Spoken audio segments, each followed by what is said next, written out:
चंबल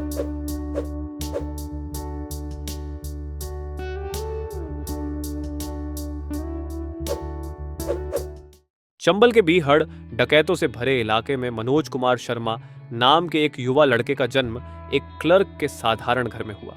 उनके पिता, जो एक अडिग ईमानदार व्यक्ति थे, को एक भ्रष्ट अधिकारी पर हमला करने की हिम्मत करने के कारण निलंबन का सामना करना पड़ा, जिसने मनोज की कठिन यात्रा की नींव रखी। चंबल में मनोज का स्कूली जीवन सामान्य से बहुत अलग था। एक ऐसी व्यवस्था में जहां नकल करना आम बात हो गई थी, शिक्षक खुद छात्रों को उनके बेईमान प्रयासों में मदद करते थे। पास होने का दबाव बहुत ज्यादा था, जिसके कारण मनोज और उसके सहपाठियों ने अपनी कक्षा 12 की परीक्षा के लिए नकल की पर्चियां तैयार की। हालांकि एक नए स्थानांतरित पुलिस अधिकारी डीएसपी दुष्यंत सिंह के आने से स्थिति बदल गई। भ्रष्टाचार को खत्म करने के लिए दृढ़ संकल्पित डीएसपी सिंह ने बड़े पैमाने पर नकल को खत्म कर दिया, जिसके परिणाम स्वरूप एक सामूहिक असफलता हुई, जिसमें मनोज भी शामिल था। इस उथल पुथल के बीच मनोज के पिता ने अपने अन्यायपूर्ण निलंबन को रद्द करने के लिए उच्च न्यायालय में न्याय की गुहार लगाई। अपने परिवार का भरण पोषण करने के लिए मनोज और उसके भाई ने एक ट्रैवलिंग रिक्शा चलाने का सहारा लिया।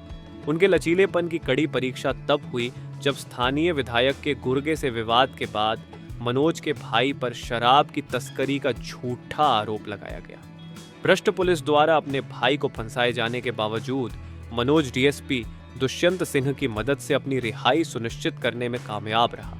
ये डीएसपी सिंह ही थे जिन्होंने मनोज में महत्वाकांक्षा का बीज बोया और उसे धोखाधड़ी का सहारा लिए बिना कानून प्रवर्तन में अपना करियर बनाने की सलाह दी। 1 साल बाद मनोज ने बिना किसी धोखे के अपनी परीक्षा पास कर ली और डीएसपी बनने की ख्वाहिश लेकर बीए प्रोग्राम में दाखिला ले लिया।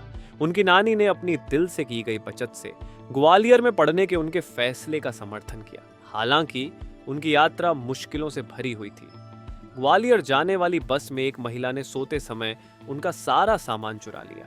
जैसे कि यह झटका काफी नहीं था, उन्हें पता चला कि सरकार ने अगले 3 सालों के लिए एमपीपीएससी के लिए ग्रुप आई की परीक्षा स्थगित कर दी है, जिससे डीएसपी बनने का उनका सपना टूट गया।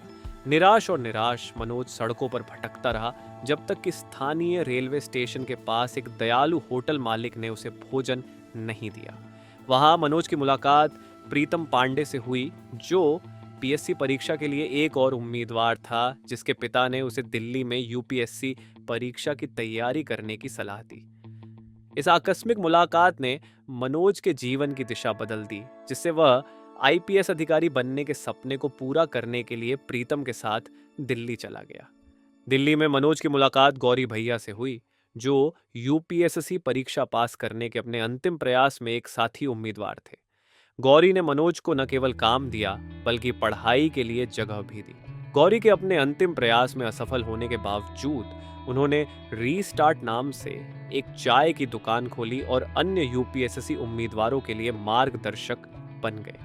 यूपीएससी प्रारंभिक परीक्षा में मनोज का पहला प्रयास विफल रहा। फिर भी गौरी के अटूट समर्थन से उन्होंने अगले वर्ष फिर से परीक्षा दी और सफलतापूर्वक प्रारंभिक परीक्षा उत्तीर्ण की। इसी दौरान उनकी मुलाकात एक कोचिंग सेंटर में यूकेपीएससी की उम्मीदवार श्रद्धा जोशी से हुई। उनसे मोहित होकर मनोज ने उन्हें यह विश्वास दिलाया कि वह एक एरोनॉटिकल इंजीनियर है, लेकिन अपनी साहित्यिक पृष्ठभूमि के बारे में सच्चाई नहीं बताई।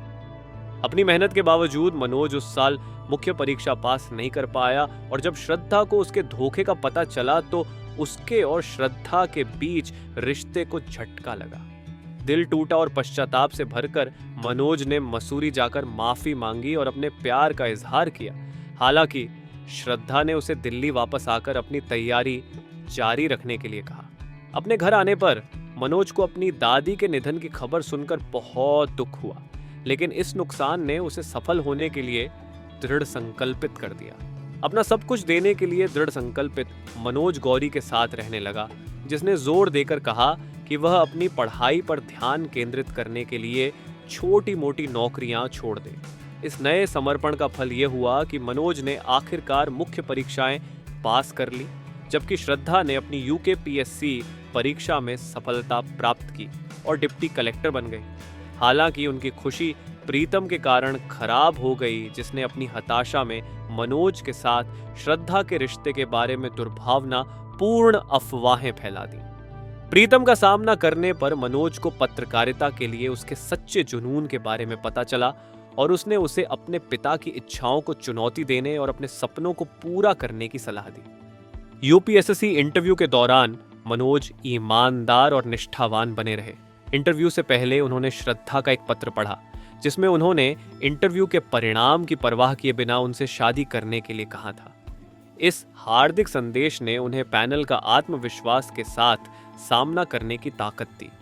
2 महीने बाद परिणाम घोषित किए गए और मनोज यह जानकर बहुत खुश हुए कि उन्होंने आईपीएस अधिकारी के पद के लिए अर्हता प्राप्त कर ली है। मंदसौर लौटे, जिनकी सलाह ने उन्हें इस परिवर्तनकारी रास्ते पर ला खड़ा किया था। मनोज की यात्रा पूरी हो गई जब उन्होंने श्रद्धा से शादी की और प्रीतम को एक समाचार रिपोर्टर के रूप में अपना असली लक्ष्य मिला। उनकी कहानियां आपस में जुड़ी हुई थीं। प्रत्येक ने अपने भाग्य को गढ़ने के लिए व्यक्तिगत कठिनाइयों को पार किया। इस प्रकार चंबल की खतरनाक घाटियों से भारतीय पुलिस सेवा के प्रतिष्ठित पद तक पहुंचने वाले मनोज कुमार शर्मा की कहानी लचीलेपन, ईमानदारी और अटूट दृढ़ संकल्प की परिवर्तनकारी शक्ति का प्रमाण है।